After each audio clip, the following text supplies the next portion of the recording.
ucapkan kepada DJ Hizri di atas perincian tersebut. Dan seterusnya, Irfan, kita juga ingin berkongsi berkenaan topik kita seterusnya, iaitu OPR kekal pada 3%.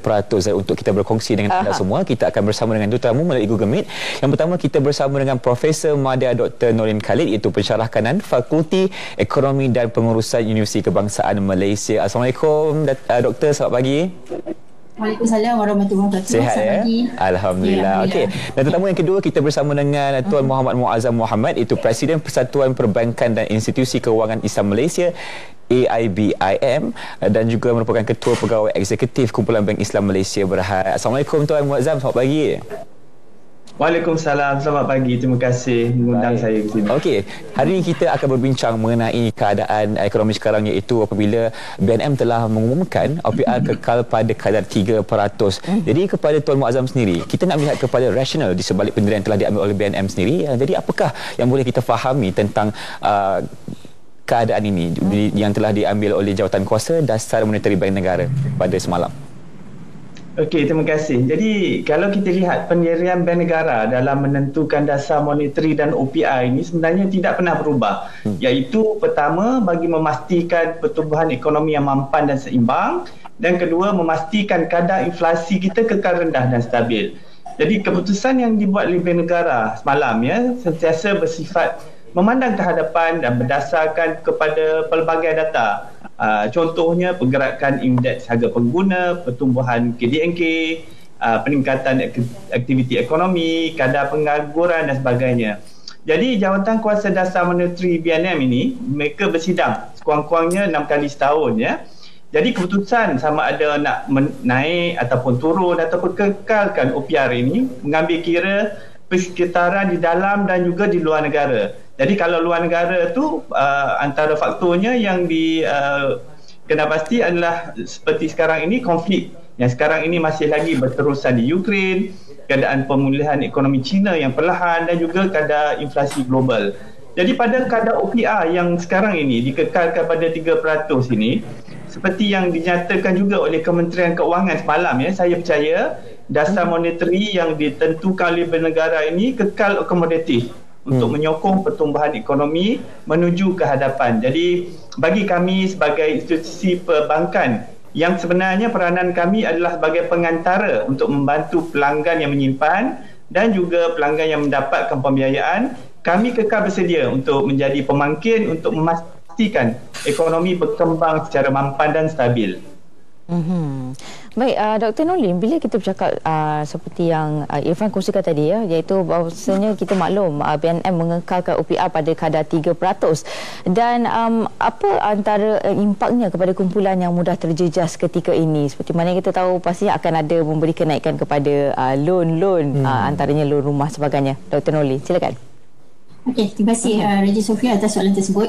Baik, secara umum je, matlamat utama dasar monetary yang ditentukan oleh Jawatan Kuasa Dasar Monetary ataupun Monetary Policy Committee Bank Negara Malaysia adalah untuk menstabilkan harga dan pertumbuhan ekonomi yang lebih mampan untuk satu jangka masa yang agak panjang seperti yang telah dimaklumkan oleh Tuan Muazzam sebentar tadi.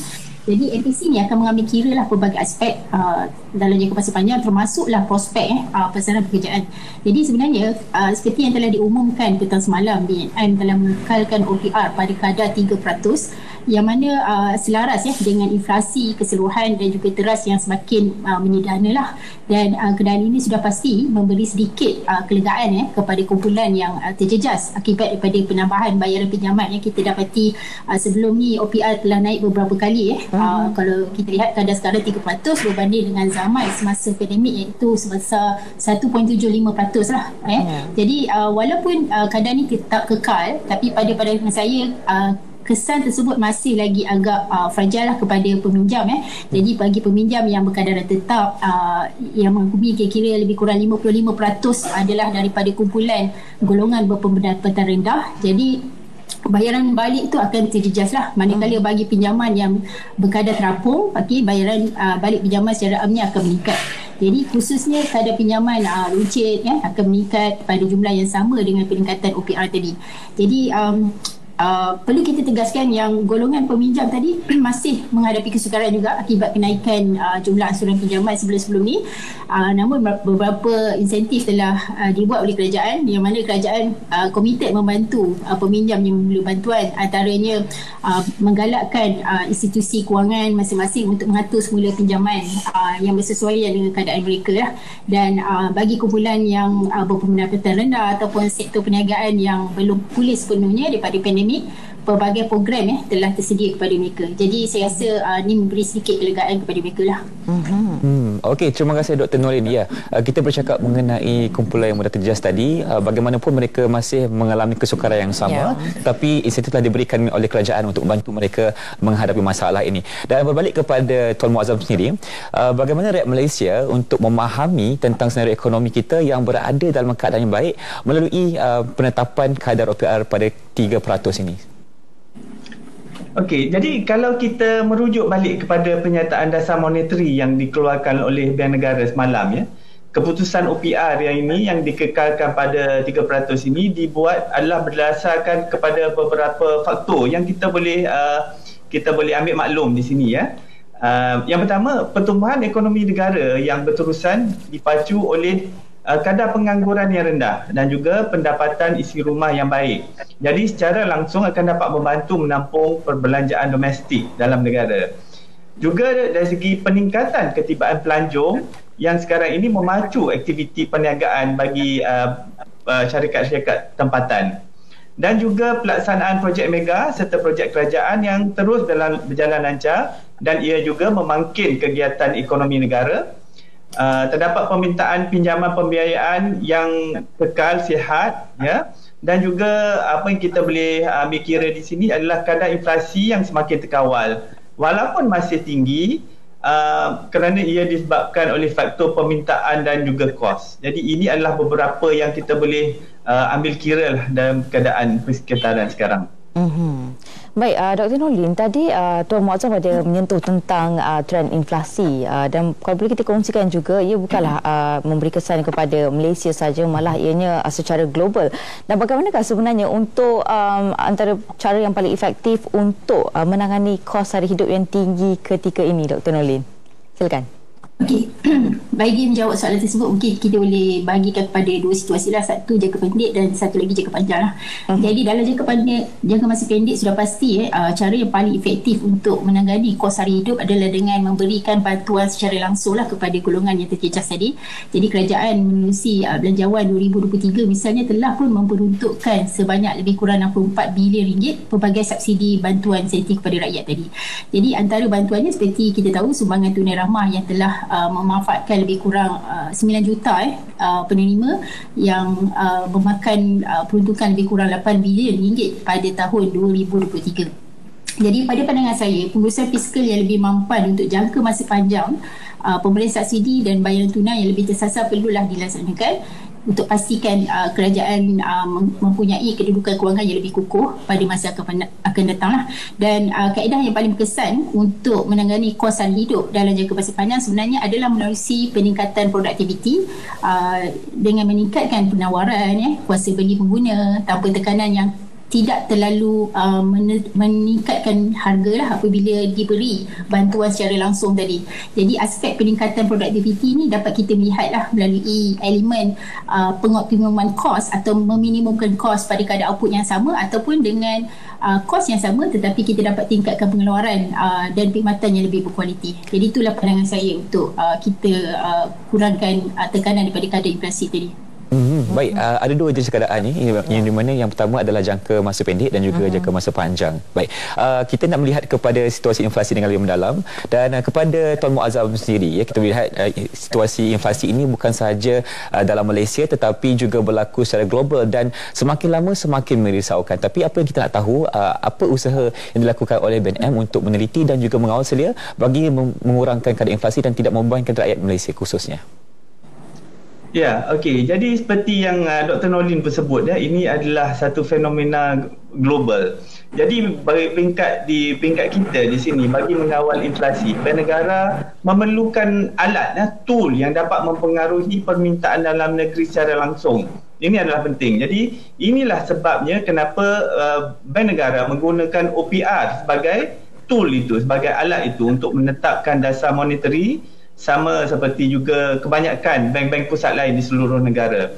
Jadi pelaksanaan dasar yang betul pada masa yang tepat adalah penting, ya. Ini perlu kita ambil maklum. Jadi contohnya, jika bank negara mengekalkan OPR terlalu rendah untuk tempoh yang terlalu lama pada masa ekonomi semakin pulih secara stabil, hal ini boleh menyebabkan perbelanjaan dan peminjaman yang terlalu banyak. Oleh itu, keadaan ini akan mendorong kepada kenaikan harga. Jadi oleh itu Bank Negara perlu membuat pelarasan OPR secara beransur-ansur untuk mengelakkan ataupun untuk memastikan kadar inflasi kita sentiasa terkawal. Jadi selain daripada dasar monetary oleh Bank Negara untuk mengawal inflasi, kita juga mempunyai sebenarnya dasar fiskal, ya, untuk memastikan kenaikan harga tidak begitu melampau dan tidak membebankan rakyat. Jadi negara kita mengamalkan dasar, cara contohnya dari segi fiskal kita mempunyai dasar subsidi bahan api contohnya, dan juga subsidi kawalan harga bagi memastikan harga-harga barangan kekal rendah, terutamanya bagi membantu golongan berpendapatan rendah dan juga golongan yang memerlukan. Baik Tuan, apa lagi yang boleh dilakukan oleh peminjam jika mereka tidak dapat mencapai penyelesaian yang baik dengan bank mereka untuk melansaikan loan bulanan dan sebagainya, Tuan? Okey, jadi sebenarnya bagi peminjam yang seperti yang Dr.